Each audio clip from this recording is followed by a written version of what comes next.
Hello, I am Jack Steinogle. I'm a disaster project specialist with HSCMD, and I'm here today to brief you on the Hazard Mitigation Grant Program, or HMGP. The HMGP is similar in several ways to the Public Assistance Program, including eligible applicants, procurement, and grant financial management systems, so we won't cover all those concepts in detail again in this presentation. If you are viewing this separate from the applicant briefing for the Public Assistance Program, you can find that at homelandsecurity.iowa.gov/disasters/public-assistance. We plan to take 20 or 30 minutes in this presentation to cover some concepts unique to the HMGP. One main difference is the funding timeframe. Mitigation projects tend to be very time-intensive and can be engineering-centric.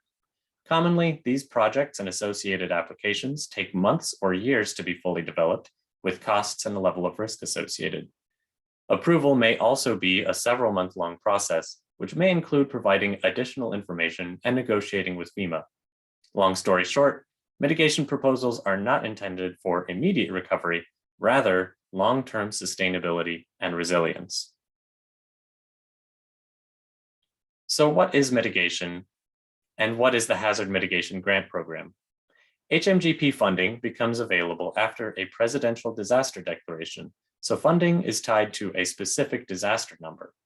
Eligible applicants include state, local, and tribal governments, and certain private nonprofit organizations, typically 501c3 classified PNP organizations that provide an essential government service.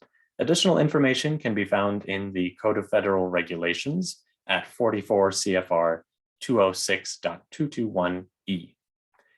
HMGP applications are accepted statewide, not just from the declared counties, the counties included in the disaster declaration.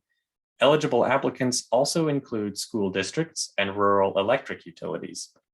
The program is focused on mitigation measures rather than repair and restoration, and aims to reduce future damages, hardship, or losses. The HMGP is authorized under Section 404 of the Stafford Act, and the next slide will get into some additional applicable regulations. Like any federal or state-funded program, the HMGP is regulated. These are the code references that authorize and lay out administrative requirements that must be followed. In addition, the FEMA website has information about HMGP and other mitigation programs. All FEMA hazard mitigation assistance programs are administered by FEMA and HSCMD, with projects being managed by the applying jurisdiction or entity. 2 CFR 200 provides a wide array of regulation pertaining to grant administration as well as federal procurement standards. Also worth mentioning are environmental and historical laws, such as the National Environmental Protection Act and National Historic Preservation Act, which apply to all federally funded projects.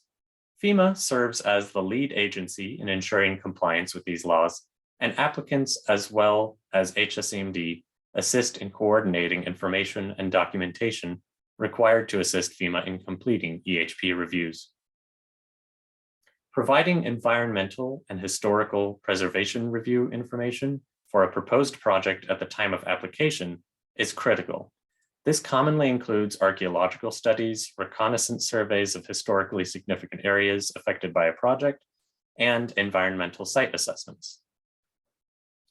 HSCMD recommends that the above regulations be thoroughly reviewed by HMGP applicants, as well as referenced regularly during the implementation of any grant-funded project. Here we have planning requirements applicable to the HMGP. Typically, the County Emergency Management Commission develops and maintains these plans, including the comprehensive plans that include operations, mitigation recovery plans. The applying entity must also have participated in the development of a FEMA-approved Local Hazard Mitigation Plan, or LHMP, and that plan must be both approved and adopted by the applicant at the time of application and grant award.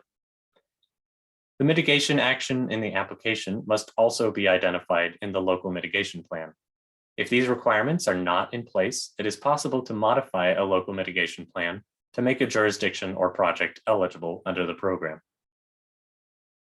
Iowa's State Hazard Mitigation Plan identifies the state's priorities, which may or may not align with federal or local priorities, all of which are considered in selection of grant applications. Funding selection isn't strictly based on priorities identified in the plan. It considers needs statewide and the impacts of the disaster. In the event that a local hazard mitigation plan is not in place, a grant application may be submitted to develop or update an existing plan. During this time, project grant applications can be developed, but they cannot be approved or funded until the LHMP is approved and adopted. The funding for HMGP is based on the total federal award for the disaster. It is a calculation based on Stafford Act disaster relief program funding to include FEMA public assistance and individual assistance. The HMGP cost share is a maximum of 75% federal, typically 10% state, and typically 15% local. Sometimes we do amend those cost shares on a project-specific basis depending on the availability of funds. So some applicants take on a larger local share. An increased local share would be on a voluntary basis. Project grant applications must be identified and submitted for review within 12 months of the disaster declaration date.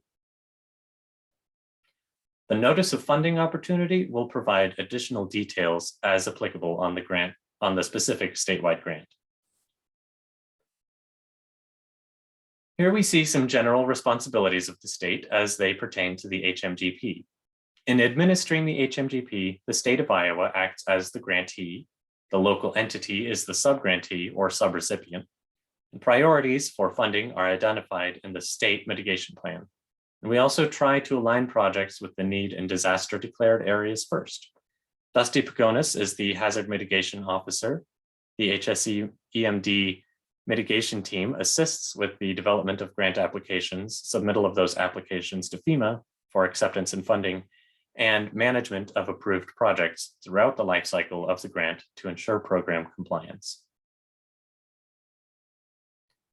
Commonly funded project types can be found in the State Hazard Mitigation Plan. First priority project types include removing structures from the special flood hazard area through acquisition and demolition, commonly known as buyouts. Infrastructure projects for detention and retention to prevent flooding can include green infrastructure, and these are also priorities. Other priority projects include tornado sirens and electrical retrofit projects.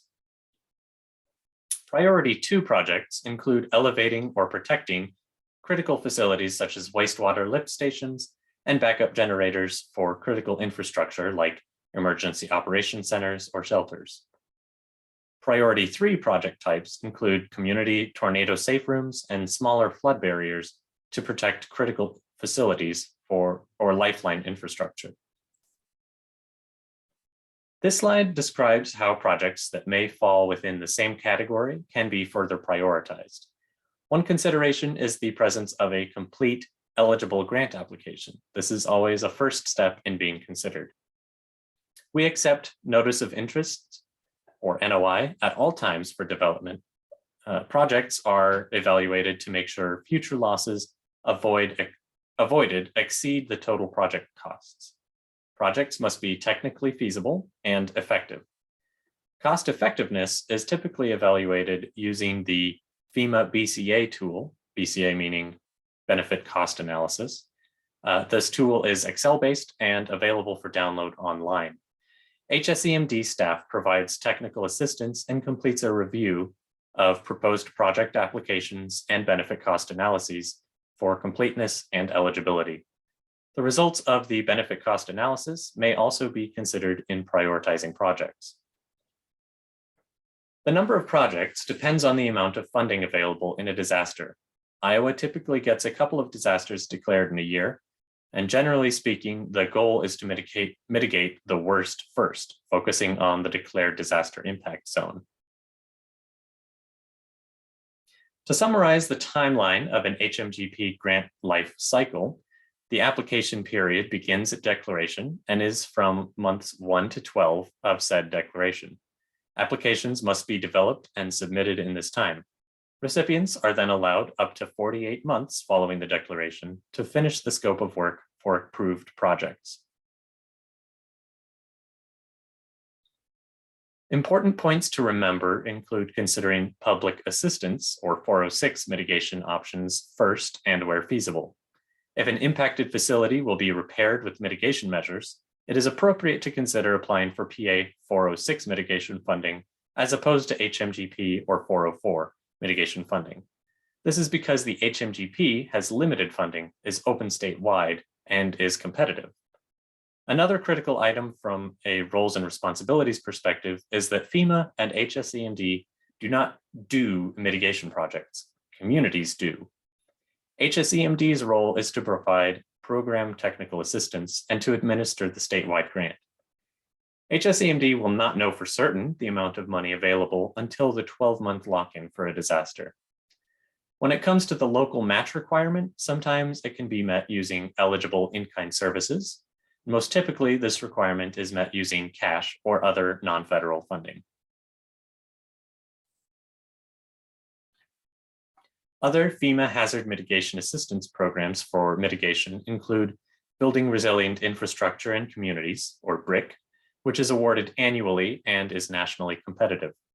The BRIC program replaced the Pre-Disaster Mitigation Program, or PDM, in 2020 and is similar in many ways to both PDM and the HMGP in terms of eligibility. But it is an annual, nationally competitive program.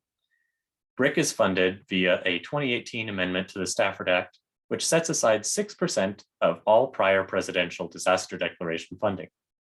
Nationally eligible projects are identified using a technical score and selected using a qualitative score up to the annual funding limit.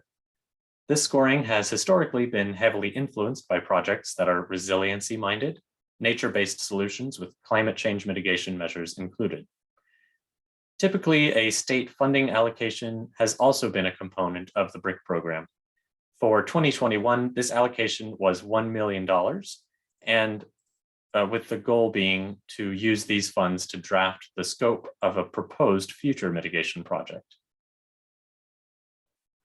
Another program is flood mitigation assistance, which has a goal of reducing the claims against the NFIP, or National Flood Insurance Program.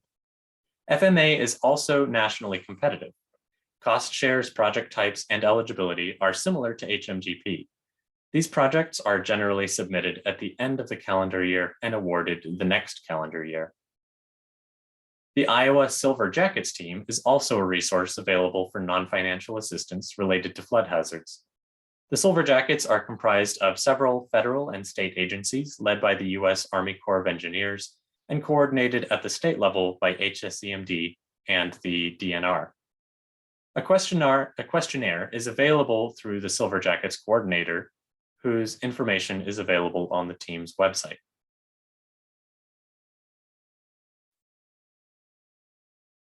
The following are some examples of some of the different project types commonly funded using the HMGP. The first type worth mentioning in the spirit of project type categories and prioritization is property acquisition for open space or buyouts. This is an article for Johnson County properties impacted by flooding. This supports the state priority of removing properties from the floodplain to permanently eliminate repeated flooding incidents and damages. Property acquisitions are the only project type offering permanent and absolute protection, and are commonly very easy to classify as cost-effective using one of the multiple methods allowed by the hazard mitigation assistance programs. The two properties, 3024 and 3020, were acquired in 2010. 3014 was not. It is the property in the article on the previous slide. These are the after buyout photos. As you can see, the acquired properties are demolished and there's only green space remaining. Acquired properties are deed restricted so that future development of residential or commercial property is prohibited. This is a photo of the Cedar Rapids Water Pollution Control Facility, which, as you can see, was heavily impacted by the 2008 flood event. And here we see the mitigation concept, which was a combined effort using public assistance and mitigation funding programs.